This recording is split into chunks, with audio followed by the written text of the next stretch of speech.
तपाईहरु हेर्दै हुनुहुन्छ good morning Nepal. Good morning Nepal. Good morning Nepal. Good morning नेपालको प्रसारणमा तपाईलाई स्वागत छ।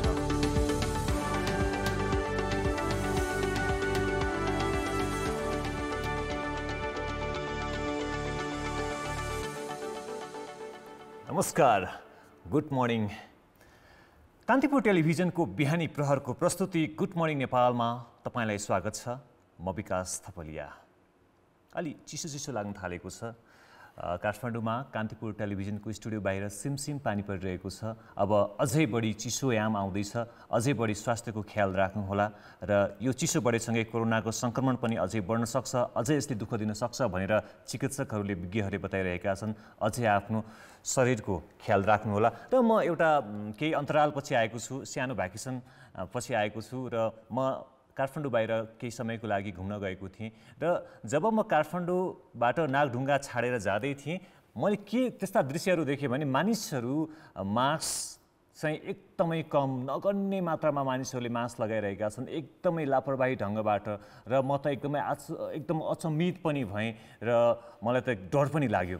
यो अवस्था काठमाडौँ बाहिर देखिरहेको छ। बरु काठमाडौँमा चाहिँ मानिसहरूले कम्तीमा मास्क लगाएर सजगता अपनाइरहेको पाएको छु। केही मानिसहरूले हेलसक्राइ गरेका होलान्, तर काठमाडौँ बाहिर एकदमै मानिसहरूले मास्क लगाइरहेका छन्, एकदमै हेलचक्राइ गरिरहेको अवस्था मैले देखेँ। एकदमै सबै मेरा दर्शकहरूलाई म आग्रह गर्न चाहन्छु, कृपया मास्क लगाइदिनु होला। कम्तीमा अहिले तपाईँले 10 रुपियाँको मास्क लगाइदिनु भयो भने तपाईँले 10औं लाखको यसलाई कुनै लाख रुपियाँमा गणना गर्न सकिँदैन। यति अपार हाम्रो जीवन छ। यो जीवन जोगाउनु छ, सबैले जोगाउनु पर्दछ। तपाईँको सानो गल्तीले गर्दा मात्र 10 रुपियाँको मास्क किनेर नलगाउँदाखेरि तपाईँले आफ्नो जीवन जोखिममा राखिरहनु भएको छ। म सबैलाई एकचोटि फेरि आग्रह गर्न चाहन्छु। र अब हाम्रो नियमित कार्यक्रमको प्रस्तुतितर्फ लाग्न चाहन्छौँ। तस्बिरहरू जो तपाईँहरूले पठाउनु भएको छ त्यसतर्फ लाग्न चाहन्छौँ। सुरुको तस्बिर मैले लिएको छु, मल्लजीले पठाउनु भएको छ ट्विटरमा। उहाँले एउटा सुन्दर तस्बिर, दसैँको हुनुपर्छ, पिङ खेल्दै गरेको तस्बिर पठाउनु भएको छ। सुन्दर पृष्ठभूमि देखिन्छ, हिमाल, पहाड, त्यो गाउँ देखिन्छ। उहाँ लेख्नुहुन्छ, दसैँ सकियो, तिहार आउँछ, परदेशी दिदीले भाइ र परदेशी भाइले बहिनी सम्झिएर आँसु बहाउँछ। र पृष्ठभूमिमा देखिएको हिमाल, मनास्लु र तलको बजार धादिङ बेसी हो भनेर मल्लजीले पठाउनु भएको छ।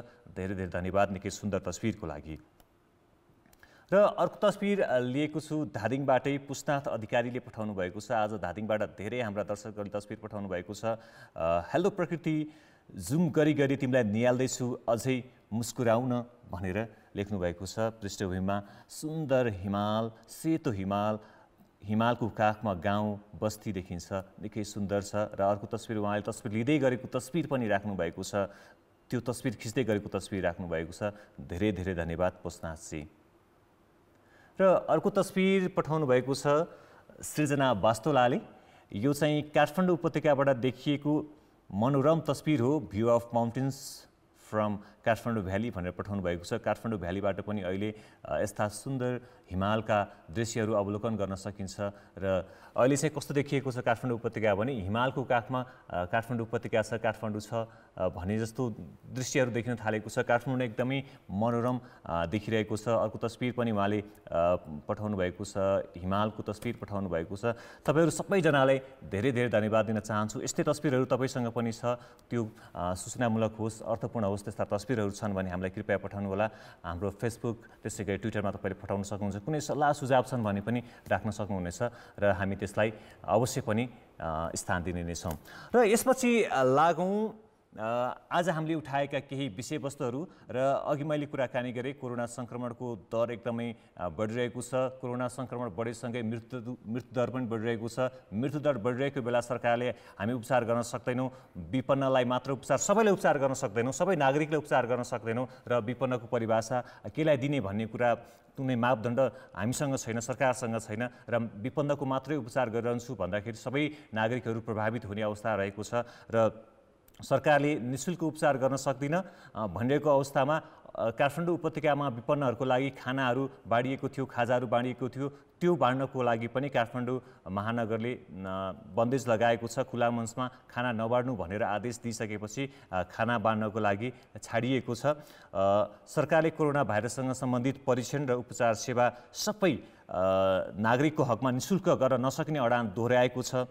मन्त्री परिषदले असोज 19मा आर्थिक रूपमा विपन्न, अशक्त, असहाय नागरिक तथा एकल महिला, अपाङ्गता भएका ज्येष्ठ नागरिक, स्वास्थ्यकर्मी, सरसफाइ कर्मचारी, सुरक्षाकर्मी लगायत जोखिममा काम गर्ने कर्मचारीमा लक्षण देखि निःशुल्क उपचार गर्ने र अरूको गर्न नसक्ने बताएको छ। र यो भइसकेपछि कतिपय मानिसहरूले चाहिँ प्रश्न सरकारसँग गरिरहेका छन् कि सरकार कहिले काम लाग्छ, सरकार केका लागि भन्ने प्रश्नहरू पनि गरिरहेका छन्। र अहिले कोरोनाको जहाँसम्म उपचार भइरहेको छ, कोरोनाको उपचार निःशुल्क छ। कोरोनाको उपचारमा लाग्ने रेमडेसिभिर लगायतका केही खास औषधिहरू छन् र त्यो बाहेक यो रोगको उपचारको लागि खास ठुलो रकम लाग्ने त्यस्तो देखिएको छैन। कतिपय धेरै बिरामीहरू चाहिँ घरमै बसेर पनि उपचार गर्न सक्ने अवस्था छ। घरेलु जुन खानेकुराहरू छ, घरेलु औषधिहरू छ, त्यसबाट पनि उपचार भइरहेका कुराहरू पनि छन्। र यति ठुलो उपचार, यति ठुलो खर्च लाग्ने रोग यो होइन, तैपनि सरकारले हात उठाइरहेको छ।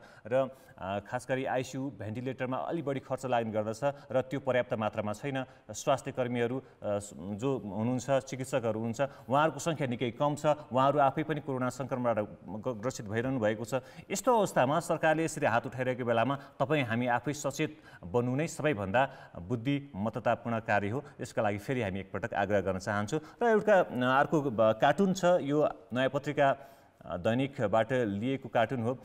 त्यसमा चाहिँ लेखिएको छ, तपाईँहरू यहाँ देख्न सक्नुहुन्छ। नयाँ पत्रिकामा राखिएको कार्टुनमा लेखिएको छ, खान पाइएन रे, रेस्टुरेन्ट जानुस् न त भनेर। यो चाहिँ संवेदनाहीनता कति छ प्रशासकहरूसँग, जनप्रतिनिधिहरूसँग, यस्तै पनि दर्शाउँछ। यो खास गरी काठमाडौँ महानगरपालिकालाई चाहिँ व्यङ्ग्य गर्न खोजिएको हो। काठमाडौँ महानगरपालिकाले खुला मञ्च लगायत काठमाडौँमा यसरी खाना बाँड्नको लागि बन्देज लगाएको छ र काठमाडौँको खास गरी अलि अशोभनीय देखियो भन्ने खालका, अलि व्यवस्थित भएन भन्ने खालका कुराहरू काठमाडौँ महानगरपालिकाले गरेको छ। पार्टी प्यालेसमा लगेर खुवाऊ भन्ने कुराहरू गरिएको छ र विपन्नहरूलाई पार्टी प्यालेसमा लगेर खुवाउनु कतिको सम्भव छ। र विपन्नहरू भनेको जो सडकमै हुन्छन्, सडकमा बस्नेहरूलाई खुवाउने त सडकमा नै हो। र काठमाडौँ महानगरपालिका आफैले खुवाइरहेको छैन, यो दायित्व काठमाडौँ महानगरपालिकाको हो। तर उल्टै खुवाउनु त कहाँ हो, जो अभियन्ताहरू छन्, जसको मनकारी मानिसहरू छन्, उनीहरूले खुवाएका पनि काठमाडौँ महानगरपालिका देख्न सकेन र त्यसलाई पनि बन्देज लगाउने काम गरेको छ। यसले पक्कै पनि विपन्न नागरिकहरूलाई निकै दुःख दिन सक्छ यो कामले। र अब अर्को हामीले तस्बिर लिएका छौँ। कञ्चनपुरको गड्डा चौकी नाकाबाट भारत जाँदै गरेका नेपालीहरूको तस्बिर लिएका छौँ। यो चाहिँ पछिल्लो समयको तस्बिर हो, जो भारतमा कोरोना सङ्क्रमण तीव्र हुन थाल्दा केही महिना अघि कष्टका साथ स्वदेश फर्किएका थिए। यता काम नपाएर फेरि भोकै अवस्था आउने भएपछि जोखिम मोलेरै परदेश यो भारततिर जान थालेका छन् र हरेक दिन सयौँ नेपालीहरू यसै गरी विभिन्न नाकाबाट भारत गइरहेका छन्। र विभिन्न नाका जो भारत प्रवेश गर्ने, त्यहाँ अहिले यस्तै लामबद्ध गरेर मानिसहरू भारत फर्किरहेका छन् र दसैँ मान्ने बित्तिकै अझै बढी भारत जाने क्रम बढिरहेको छ र तिहारपछि अझै बढ्न सक्छ।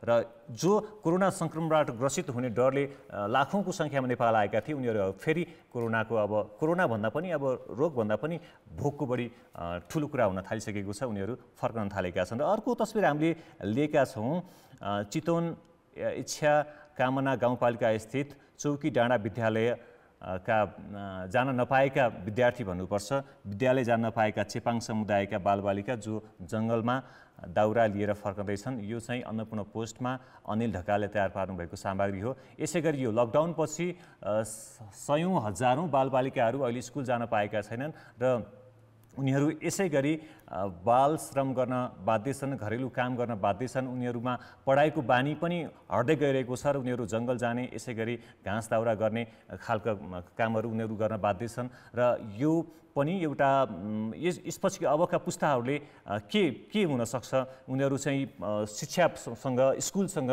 दूरी कायम गरेर घरेलु काममा उनीहरू अभ्यस्त हुँदै गर्दाखेरि उनीहरूको पढाइ के हुन्छ, उनीहरूको भविष्य के हुन्छ, यसतर्फ पनि हामी सबैले सोच्न आवश्यक छ।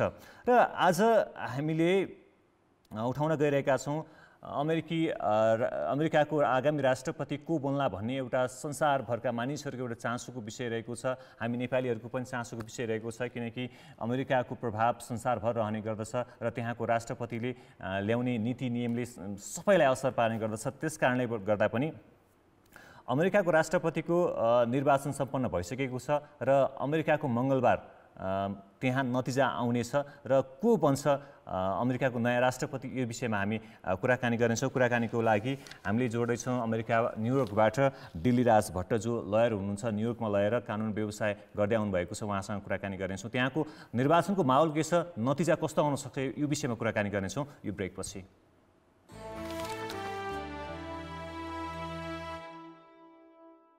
ब्रेकपछि पुनः स्वागत छ गुड मर्निङ नेपालमा। अमेरिकामा राष्ट्रपति निर्वाचन सम्पन्न भइसकेको छ, अब नतिजाको पर्खाइमा छ र यो नतिजा संसारभरका मानिसहरूको लागि, मुलुकहरूको लागि चासोको विषय पनि हो। त्यहाँ वर्तमान राष्ट्रपति डोनाल्ड ट्रम्प, जो रिपब्लिकनका उम्मेदवार हुन्, उनी 74 वर्षीय उम्मेदवार डोनाल्ड ट्रम्प र डेमोक्रेटिकबाट उम्मेदवार बनेका 78 वर्षीय जो पूर्व उपराष्ट्रपति पनि हुन् जो बाइडेन 20 कडा प्रतिस्पर्धा देखिएको छ, कसले जित्लान् र को व्हाइट हाउस छिर्लान् भन्ने सबैको चासोको विषय बनेको छ। यही विषयमा कुराकानी गर्नको लागि त्यहाँ न्युयोर्कबाट नेपाली मूलका दिल्लीराज भट्ट, जो कानुन व्यवसायी हुनुहुन्छ, न्युयोर्कमा रहेर कानुन व्यवसाय गर्दै आउनुभएको छ, नेपाली लयर दिल्लीराज भट्ट हामीसँग प्रत्यक्ष रूपमा जोडिसक्नु भएको छ। यहाँलाई स्वागत छ गुड मर्निङ नेपालमा। सन्चै हुनुहुन्छ, के गर्दै हुनुहुन्छ अहिले? सबैलाई चुनाव लागिरहेको छ अहिले। हेर्नुहोस्, बिहान बेलुका सबै न्युजमा कुन स्टेटमा के भइरहेछ, कसले चुनाव जित्छ भनेर सबै मानिसहरू जस्तै अहिले यहाँ यो हिस्टोरिकल नै हो यो अहिलेको लागि यहाँको चुनाव चाहिँ सबैको लागि। त्यही भएर धेरै मान्छेहरू चाहिँ चिन्तित भएर, पर्टिकुलरली इमिग्रेन्ट्सहरू भनौँ न तपाईँ हामी सबै जस्तो लगाएर उहाँहरूले चाहिँ चासोको साथ हेरिरहेका छौँ सबै न्युजहरू। अहिले निर्वाचन सम्पन्न भइसक्यो होइन, अब नतिजाको पर्खाइ छ। 45औँ राष्ट्रपतिको रूपमा व्हाइट हाउसको प्रवेश गर्छन् भन्ने सबैको चासोको विषय छ, जस्तो कि तपाईँ चासो लिएर बसिरहनु भएको छ। त्यहाँ बस्नेहरूको अथवा तपाईँले नजिकबाट निहालिरहनु भएको छ, के छ, कसले बाजी मार्लान् यसपटक? यो चाहिँ धेरै इन्ट्रेस्टिङ इलेक्सन होला भनेर सबैले सोचिराख्नु भएको छ। देशभन्दा बाहिर यहाँभित्र बसेको जनताहरूले पनि यति धेरै नम्बरमा भोटर्सहरू गइरहेछन् कि अहिलेसम्म भएको रेकर्ड अलरेडी ब्रेक भइसकेको छ भनेर पनि न्युजहरू आइरहेछ। अब साँच्चीकै चुनाव चाहिँ भोलि दिनभरि सुरु हुन्छ र अर्ली भोटिङ चाहिँ विभिन्न स्टेटमा विभिन्न ठाउँहरूमा पहिलेदेखि नै सुरु भइसकेको छ। मिलियन्स अफ भोट्सहरू, 100 मिलियन भोटहरू अलरेडी खसिसकेको छ र बाँकी भनिन्छ कि 60% 70% भोटहरू त 2016 को हाराहारीमा सबै भइसक्यो र अब बाँकी रहेको चाहिँ भोलि लाइभ चुनावमा दिनभरि बिहानदेखि बेलुकासम्म अन्तिम दिन हो तपाईँको मत खसाल्ने, भोलि नै सुरु हुन्छ अनि भोलि बेलुकासम्म रिजल्ट आउने आश चाहिँ धेरैले गरिरहेछन्। तर यो हुलाकबाट पठाएको मतपत्रहरू गणना हुन कुन स्टेटमा कति समय लाग्छ त्यसको आधारमा मात्रै डिक्लेयर हुन्छ चुनाव चाहिँ। भनेको अहिले पनि त्यहाँ निर्वाचन भइरहेको छ, मङ्गलबारसम्ममा नतिजा आउँछ र अहिले अर्ली भोटिङ नै 38% भन्दा बढी भएको तथ्याङ्कहरू आइरहेको छ। अलिकति यो आफैमा पनि इन्ट्रेस्टिङ छ, यसले अलिकति बढी सहज बनाउने, व्यवस्थित बनाउने जस्तो पनि देखिएको छ। अलिकति यो भोटिङ प्रणालीको विषयमा पनि जानकारी गराइदिनुहोस्, अनि यो चाहिँ हाम्रो नेपालको सन्दर्भमा पनि कतिको उपयुक्त हुन्छ यो बारेमा पनि बताइदिनुहोस् न। यो चाहिँ इन्ट्रेस्टिङ कुरा। हेर्नुहोस्, डेमोक्रेसीमा के हुन्छ भन्दाखेरि जति सक्दो बढी जनताहरूले आफ्नो मत दिन पाउने र आफूले चाहेको उम्मेदवारहरू चयन गर्न पाउने व्यवस्था अन्तर्गत सबैभन्दा महत्त्वपूर्ण एउटा मान्छेको राइट हो इलेक्सन गर्ने। एउटा भोट एउटा मान्छेको राइट हुनुपर्छ भन्ने हिसाबले सबै ठाउँमा डेमोक्रेसीमा चाहिँ हुन्छ। युएसमा कस्तो छ भन्दाखेरि चुनावभन्दा पहिल्यै नै अब अहिले त तपाईँको कोरोना भाइरसको कारणले गर्दाखेरि मेलबाट पनि आउने र मेलिङ भोटिङ चाहिँ एकदम धेरै बढिरहेको छ यो वर्ष अरूभन्दा चाहिँ को दाँजोमा। र अब सर्टेन समयमा सर्टेन ठाउँमा विभिन्न स्टेटहरूमा लोकली यति मिति अगाडि चाहिँ तपाईँको इलेक्सन गर्न पाउनुपर्ने, भोटिङहरू हाल्न मिल्ने गर्दाखेरि के हुन्छ भने जतिसक्दो बढी मान्छेहरूको पार्टिसिपेसन होस्, जतिसक्दो बढी मान्छेहरूले यो मत प्रणालीमा भाग लिन पाउन्, प्रजातान्त्रिक अभ्यास होस् भन्ने उद्देश्यले नै यो सुरु भएको। हेर्नुहोस् अहिले रेकर्ड हेर्दाखेरि टेक्सास राज्य जो चाहिँ सबैभन्दा ठुलो दोस्रो राज्यमा पर्न आउँछ, 2016 मा जम्मा टोटल मत खसेको चाहिँ इलेक्सनको डेमा त्योभन्दा बढी नै अलरेडी खसिसकेको छ। अब फेरि भोलि मेन चुनावको दिन चाहिँ फेरि आउन नै बाँकी नै छ भनेपछि तपाईँले अनुमान गर्न सक्नुहुन्छ कि यो इलेक्सन अमेरिकी जनताको लागि विदेशमा रहेका सबै वर्ल्ड वाइड वाच गर्ने देशहरूको लागि धेरै इम्पोर्टेन्ट भएको छ। हेर्नुहोस् अहिले यहाँ मान्छेहरू हरेक स्टेटमा चाहे डोनाल्ड ट्रम्पका सपोर्टर चाहे जो बाइडेनका सपोर्टर यो इलेक्सनलाई चाहिँ एकदम सिरियस रूपमा लिएर एक किसिमको एङ्जाइटी जस्तो नै भएको छ अहिले त। हेर्नुहोस् सबै मान्छेलाई यहाँ। अनि डोनाल्ड ट्रम्पले जित्दा वा बाइडेनले जित्दाखेरि नेपाली लगायतका इमिग्रेन्ट्सहरूलाई पार्ने प्रभाव चाहिँ कस्तो हुनसक्छ? यो चाहिँ अहिले इलेक्सन भनेको हेर्नुहोस् अब डोनाल्ड ट्रम्पका 4-5 वटा जुन मुद्दाहरू छन् ती चाहिँ सीमित मुद्दाहरू बाइडेनसँग कुनै हिसाबले मेल खाने छैन। जस्तो कि तपाईँको एन्टी इमिग्रेन्ट्सका पोलिसीहरू भए, तपाईँको नेसनलिजमको इस्यु गराउने, अनि तपाईँको सर्टेन व्यक्ति र वर्गहरूलाई प्रायोरिटी दिने रेसिजम जस्ता इस्युहरू अहिले भएको राष्ट्रपति डोनाल्ड ट्रम्पको एडमिनिस्ट्रेसनले को कारणले गर्दाखेरि अलिकति वात्तै बढेको अमेरिकामा देखिन आएको छ भने अब जो बाइडेन तपाईँको जस्तो पहिला उनको कार्यकाल थियो ओबामासँग त्यही अनुसारको पोलिसीहरू अगाडि बढ्ने र अलिकति त्यसमा प्रोग्रेसिभ भएर जाने भनेर कमला ह्यारिसलाई पनि एड गर्नु भएको छ। मतलब यसले के देखाउन आउँछ भने अहिले यो इलेक्सन चाहिँ भावी सन्ततिसम्मको लागि पनि इम्पोर्टेन्ट भएको छ। अहिले अब इन्भाइरोमेन्टल पोलिसीहरू भयो, इमिग्रेसनका कुराहरू भए, सोसल चेन्जका कुराहरू भए, डेभलपमेन्टका कुराहरू भए, डेमोक्रेसीमा अरू सम्पूर्ण माइनोरिटीहरूलाई प्रोटेक्सन गरेर अगाडि बढ्ने कुराहरू भए, यी कुराहरूको अन्तर व्यापक देखिन आउँछ दुईटा क्यान्डिडेटहरूमा। त्यही भएर पनि यो इलेक्सन चाहिँ अहिले भनिन्छ अमेरिकाको इतिहासमा सबैभन्दा बढी चासोको विषय, महत्त्वपूर्ण इलेक्सनको रूपमा रहेको छ। र त्यही भएर पनि आफ्नो आफ्नो ठाउँबाट नेपाली लगायत जति पनि छन् सबै इमिग्रेन्ट्स प्लस यहाँका मानिसहरूले पनि आफ्नो आफ्नो भोटहरू चाहिँ हालि पनि सकेका छन् धेरैले, अब बाँकी रहेकोले चाहिँ भोलिभित्र हाल्ने प्लान चाहिँ उहाँहरूको हुनैपर्छ छ पनि। भट्टजी अघि पनि मैले कुरा गरेँ अर्ली भोटिङका विषयमा। अर्ली भोटिङले अमेरिकी निर्वाचन प्रणालीलाई अलिकति व्यवस्थित बनाएको जस्तो हामीहरूले देखिरहेका छौँ। त्यो प्रणाली नेपालमा लागू गर्न सक्ने अवस्था रहला?